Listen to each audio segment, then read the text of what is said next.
You can lose someone you love over a single sentence, and not even realize it. Margaret lost what was most precious to her because of just 7 words. And the worst part, she didn't even know it. Now every time she looks at her phone, she feels the weight of silence. A silence that could have been avoided, with just a simple change in her words. Before this happens to you, stop everything and listen. Today you're going to discover the 5 invisible phrases that destroy relationships without you noticing, and what to say instead to heal, reconnect, and save the people who matter most to you. If you've ever regretted something you said, if you feel like someone's out there waiting for you, and you just don't know how to start again, this video could save a relationship you don't even realize is hanging by a thread. Hit like now and comment yes if you've ever felt that pain. It'll help YouTube show this hidden truth to more people. And don't forget to subscribe to the channel. Here, you'll learn how to rebuild bridges, protect bonds, and write new love stories before it's too late. Margaret sat at the kitchen table, the phone motionless by her side. She was waiting for a message, a call, any sign. But all she could hear was the heavy silence filling every corner of the house. She had grown up in Fairview, a small town in rural America, where feelings were rarely spoken out loud. Love was shown through hard work, quiet gestures, and almost never through words. That's how she learned to live, hiding her emotions deep inside, as if they were secrets. When Margaret had her son, Lucas, she made herself a promise. Things would be different with him. She wanted to be more open, more connected, and for a long time, she believed she was succeeding. But the long days, the weariness that only grows with the years, and the worries that pile up without warning, without even realizing it, her words started to change. They became sharper, more impatient, echoes of her own parents' voices from long ago. Little criticisms slipped out during tough moments. You never learn. Let me do it. You don't know how to do it right. Why make things so complicated? For Margaret, they were just outbursts from stressful moments, quickly forgotten. For Lucas, each word was like another brick in the invisible wall rising between them. A wall that he, little by little, stopped trying to climb over. The turning point came on a cold November morning. Lucas, anxious about a school project, asked for help. Margaret, exhausted, snapped back, "If you don't care about your own future, why should I care?" It was as if the world froze for a moment. Lucas didn't answer. He didn't argue. He just pulled away. And he kept pulling away, day after day. Margaret could feel the distance growing, silent and painful. Each notification on her phone that wasn't from him made her chest tighten a little more. Each silent moment made the house feel even emptier. It was during a therapy session that she finally understood what was happening. The therapist explained it in simple but profound words. When we use harsh words, the listener's brain triggers a threat response. It's not a conscious decision. It's instinctive. Instead of feeling love and safety, they feel attacked and pull away to protect themselves. Margaret realized that the problem was never a lack of love. It was the way it was being expressed, the wrong way. She decided to change. She started choosing words that embraced instead of wounded. Patiently, she rebuilt the bridge between her and Lucas. Step by step, word by word. Today, they talk again. They understand each other. Not because they erased the past, but because they chose to build a new path over it. And you can do that too. Sometimes, it's a word spoken without meaning to hurt. Sometimes, it's the silence that cuts deeper than any argument. It's not the big events that drive away the people we love. It's the small choices we make in every conversation. Margaret discovered this too late to change what was left behind, but not too late to rebuild the future. And you still have that opportunity. Now I'm going to show you 5 dangerous phrases that, without us realizing it, create distance between us and the people we love the most, and how we can turn those phrases into bridges of reconnection. Pay close attention. Every word that follows could be the beginning of a story that still deserves to be saved. You always mess everything up. What it seems like, a momentary scolding. What it creates, an invisible scar, one that can last a lifetime. Now imagine this scene.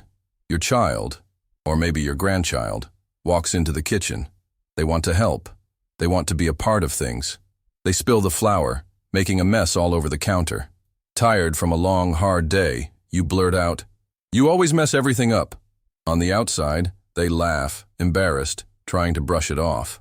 On the inside, something begins to take root, the silent idea that they are a failure, that they will never be good enough. And that thought? It doesn't disappear after the kitchen is cleaned up. It stays. It repeats itself at school, at work, in relationships.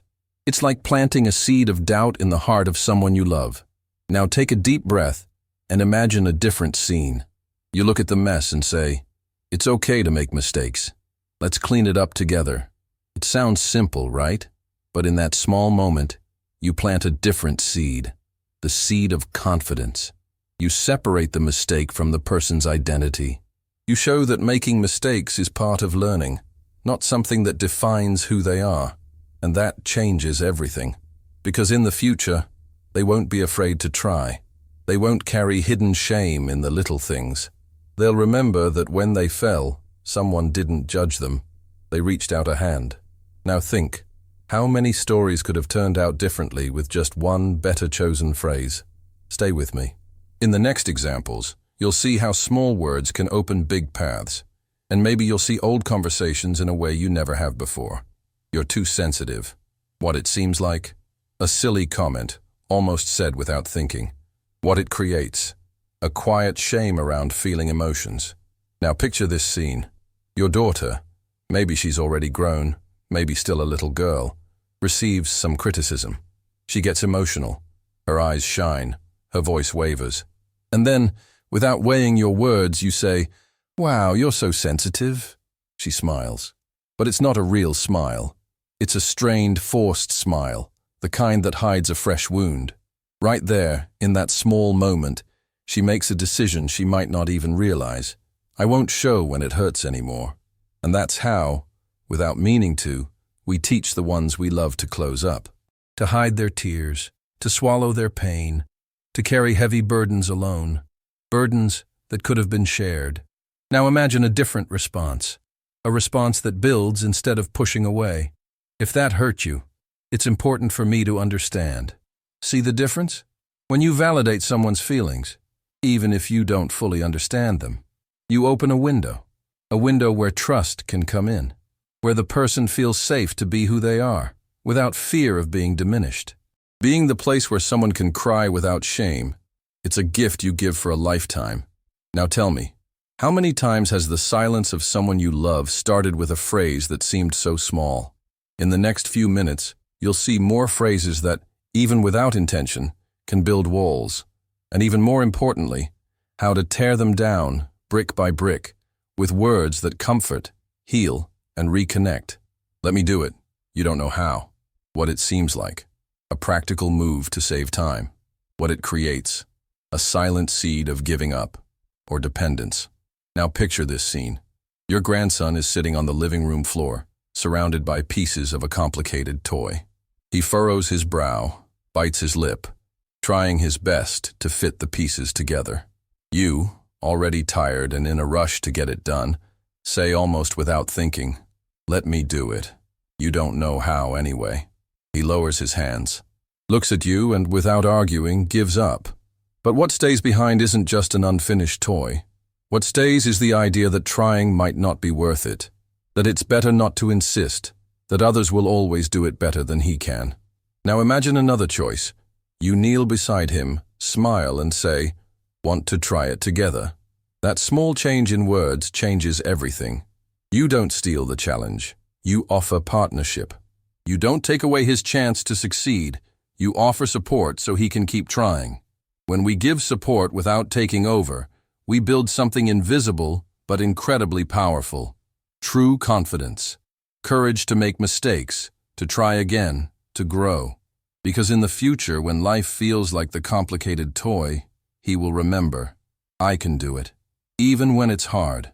Now think, how many wings have we clipped without realizing, thinking we were just helping? In the next example, you'll see how even the most loving intentions can, without meaning to, build walls.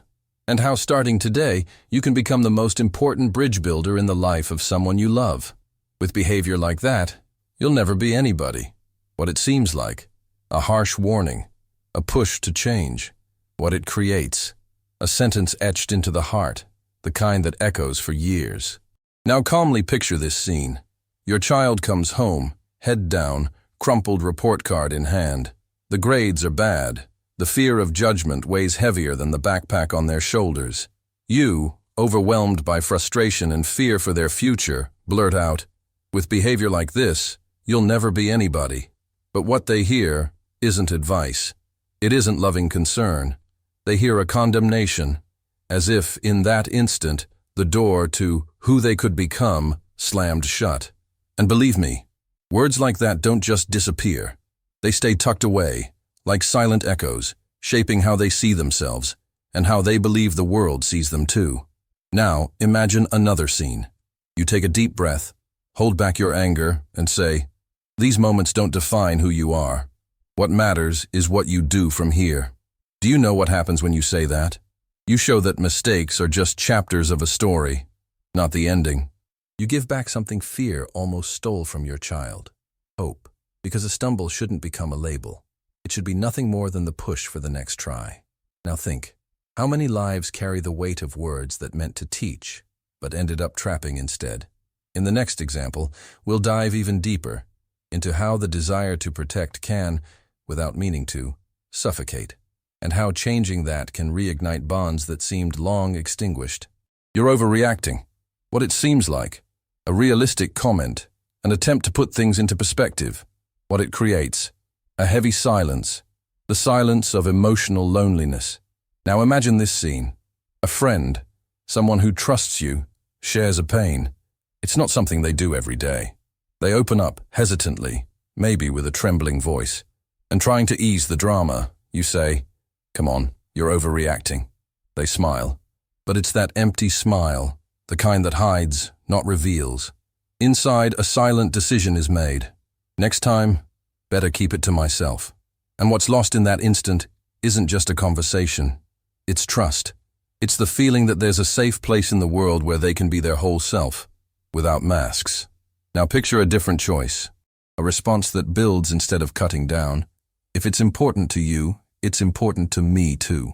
That simple phrase is like opening a door in the middle of a storm. It's an invitation for vulnerability to bloom. And it's there, in that space of acceptance, that true intimacy is born. Because the outside world already teaches people to swallow their pain. But the one who welcomes that pain, who listens without judging, without rushing, without minimizing, becomes unforgettable. Now think, how many stories could have been different if, at the moment of pain, someone had simply listened? And the best part is, there's still time to be that person. In the next few minutes, you'll discover how, with small changes in words and actions, you can turn every conversation into a reunion and mend bonds that time or pride seem to have worn down. Do you see it now? Every word you speak is a seed. You can sow distance, or you can plant love. The choice is in your hands, today. And know this, we're not done yet. Now that you've seen how a simple change of phrase can alter an entire destiny, I'm going to show you how to strengthen that transformation in everyday life, and how small gestures, repeated with intention, can heal relationships that once seemed lost forever. Don't go anywhere. What's coming next goes even deeper. It's what separates those who simply understand from those who truly transform. Before we continue, which of these phrases touched you the most? Write the number in the comments. Your story matters, and it could inspire others too. Now listen closely. Knowing the words that push people away is only the beginning. Now it's time to discover the actions that bring them back. Because just as important as knowing what to avoid is knowing what to build instead.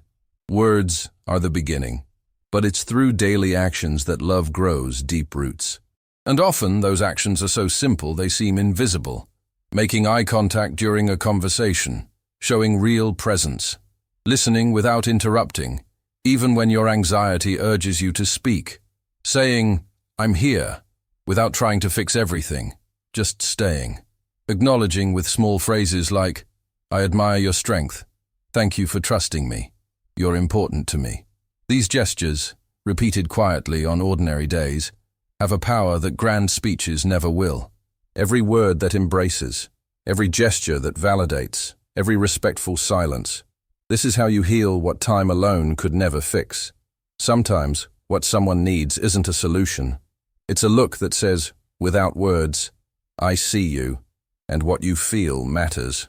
We live in a rushed world, where pain is treated as weakness, where feelings are ignored or quickly judged.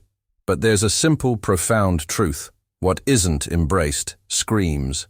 Every person who crosses your path carries battles you cannot see, fears hidden behind smiles, dreams postponed behind obligations, invisible scars hidden beneath masks of strength. And do you know what truly heals? It's not beautiful speeches. It's not magical solutions. It's small, consistent gestures. It's the patience to listen until the end. It's the courage to stay silent when words aren't enough. It's the outstretched hand, even when it would be easier to turn away. Sometimes what saves a life is just this, a silent presence that says, I'm not going anywhere. Never underestimate the power of a simple gesture. A "How are you?" asked with real attention. An "I'm here," even without ready answers. A "Tell me," without rush, without distraction. You don't need to be perfect. You don't need to have all the answers. You just need to be willing to be present. Presence that listens. Presence that embraces. Presence that heals. Maybe today you're that presence for someone. Or maybe you're hoping someone will be that presence for you. Either way, remember, the truest connections aren't born from perfection. They are born from shared vulnerability. They are born when two hearts, imperfect and wounded, still choose to say, I'll stay. I'll keep going. If this text, this video, touched something inside you, don't ignore that feeling. It's a sign. You still feel. You still believe. You are still capable of building bridges that time alone couldn't destroy. Every person you meet carries invisible pain, carries old guilt, carries broken dreams no one ever saw. We are all made of this, of pieces that hurt, of failed attempts, of small, silent acts of courage. But we are also made of possibilities for new beginnings. Every time you welcome someone without demanding perfection, every time you listen without correcting, every time you stay when it would be easier to walk away, you are saying with your actions, love still exists. And sometimes just that, knowing that love still exists, is what saves someone. So even if the day is hard, even if the answer takes time, even if the hug feels far away, keep being light, keep being a refuge, keep being a bridge. The world doesn't need more judgment. The world needs more kindness, more presence, more of you. Every heart holds something that still needs to be embraced, and sometimes all someone needs to keep trying is simply the certainty that they are not alone. You don't need to have the perfect words. You don't need to have the ideal solution. You just need to choose today to be someone who stays, someone who listens, someone who embraces another, even in the middle of life's mess. And that choice, as small as it may seem, holds the power to change stories, including your own.